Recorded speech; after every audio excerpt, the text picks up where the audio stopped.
Hi, I'm Wayne and this is Bastador Woodworking.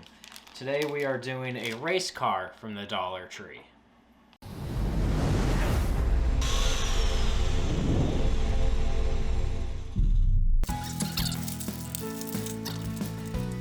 Okay, so this one's got some like dados and stuff cut in it.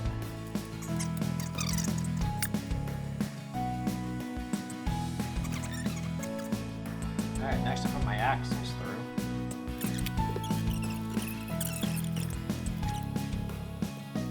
I guess like the car is technically done at this point.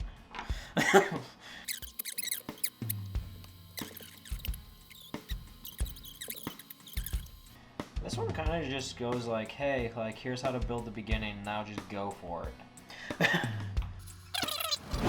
And this is a race car, apparently. Thank you for watching. Make sure you like, comment, and subscribe to keep up to date with new projects as they are released. And until next time, thank you.